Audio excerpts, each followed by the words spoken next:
म्हणजे शेतकऱ्याचा मुलगा आणि म्हणू लागला, गुरुजी मला कविता समजली, पण तुमच्या कवितेतला बाप शेतकरी आणि माझ्या वास्तव्यातला बाप शेतकरी मला सारखेच दिसायला लागलेत गुरुजी.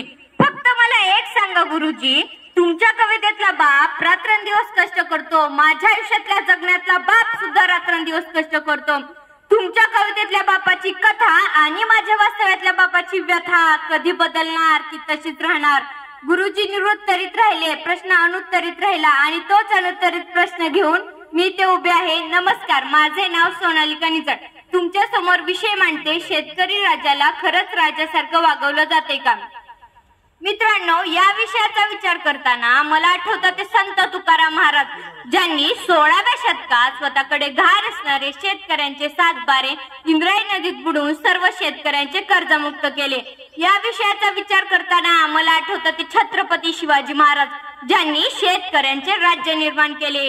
या विषयाचा विचार करताना मला आठवतात ते शेतकऱ्याचा असूड लिहिणारे महात्मा फुले आणि एकीकडे या विषयाचा विचार करताना मला आठवतात ते आजचे पुढारी मध्यंतरीच्या काळात विदर्भ, मराठवाडा आणि खान देशातील सर्वाधिक शेतकऱ्यांनी आत्महत्या केली.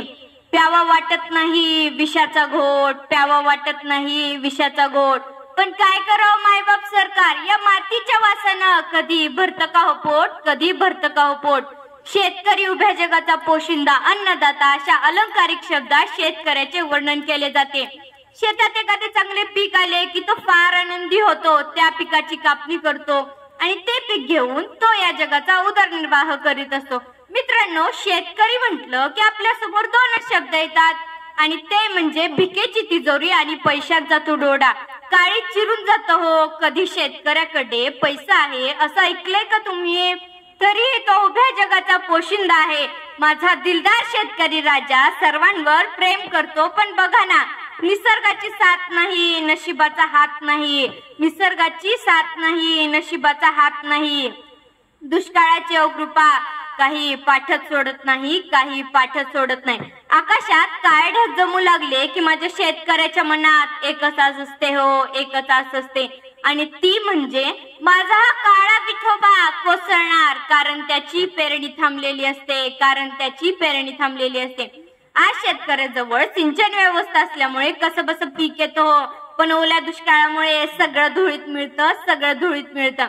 त्यानंतर सुद्धा शेतकऱ्याच्या शेतमालाला कधीच भाव दिला जात नाही. म्हणूनच शेतकरी कर्जबाजारी होत आहे आणि आत्महत्या करत आहे.